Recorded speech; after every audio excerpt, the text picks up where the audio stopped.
দিয়া এই ধূপ আছে ধূপ পানীটো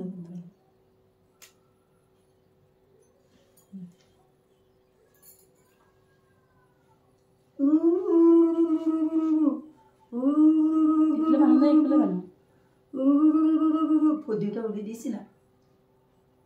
হ'ব একো নাই ধুনীয়াকে বান্ধি দিয়া নালাগে খুলিবলৈ ধুনীয়াকে ৰাখিব হ'ল এইডাল ৰাখি পিন্ধালে বোলে চাই দিয়া এবাৰ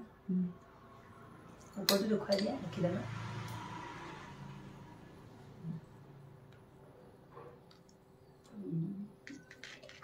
অকণমান খোৱা বাইকো অকণ খুৱাই দিয়া তুমি নালাগে দিয়া খুৱাই দিয়া খুৰী অকণ বাইক দিলেই হ'ল হ'ব দে কৃষ্ণ Thank you. ইমান ধুনীয়াকে দিছে থেংক ইউ তুমি এটা খোৱাবা বাই চাওঁ কিমান দিলে আজি ভাইটিক ৰাখি পিন্ধালোঁ আৰু এইডাল ৰাখি মই নিজে হাতেৰে বনাইছোঁ মানে মোৰ দাদা এজন আছিলে ঢুকালে সেই দাদাজনক আহি ৰাতি সপোনত দেখুৱাইছে কালি ৰাতি সপোনত দেখিছোঁ শ্ৰীমন্ত দা বহুত মৰমৰ আছিলে মই প্ৰত্যেক বছৰে ৰাখি পিন্ধাইছিলোঁ আজি হ'ল সি ঢুকুৱা 5-6 বছৰমান হ'ল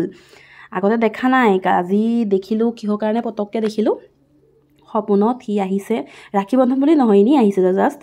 মই ভাবিলোঁ নাই তাৰ পিছদিনাখন ৰাতিপুৱা উঠি আজি দেখিলোঁ যে নাই ৰাখি বন্ধনৰ কাৰণে চাগে মোক সপোনত দেখাইছে চ' মই নিজে অলৰেডি ৰাখি কিনা হৈয়ে গ'ল এয়া পিঞ্চৰ কাৰণে তাৰপিছত নাই বোলো ৰাখি এডালকৈ বনাই নিজে কিনিবলৈতো সময় নহ'লে এতিয়া মই আজি কাম কৰি থাকোঁতেই গ'ল এই ৰাখি এডাল মই নিজে হাতেৰে বনালোঁ বনাই মই এতিয়া গছৰ তলতে দি দিম যাতে দাদাৰ আত্মাটোৱে যদিও আহিছিলে আশাত মোৰ এই ৰাখিডাল যাতে গ্ৰহণ কৰে বুলি সেইটোৱে আৰু ভগৱানৰ ওচৰত তাকে কামনা কৰিছোঁ তাৰ যাতে আত্মাই সদগতি পাওক মোৰ যিজন দাদা ঢুকালে তেওঁৰ কাৰণে ইয়াতে ফুট অকণমান চাউল অকণমান এয়া ৰসগোল্লা আৰু ৰাখি এডাল এয়া দি দিছোঁ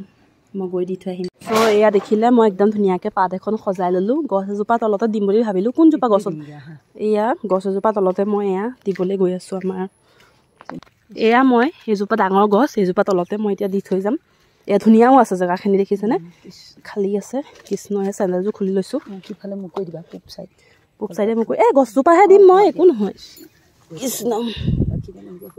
এয়া মই নিজে বনাই দিছোঁ কিবা যদি আশা আছিল তোমাৰ তেনে ইয়াতে আহি ধূপডাল অকণমান দূৰত দিওঁ কিয় বুজি পোৱা নাই কিবা জীৱ এটাই খালে ধূপডাল লাগি যাব জীৱটো মুখত কৃষ্ণ প্ৰভু কৃষ্ণ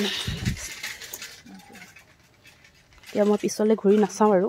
ৰাখি বন্ধন আছিল যে সীমন্ত নামত তাইক তাতে দিছে সীমন্তক দিয়ে যে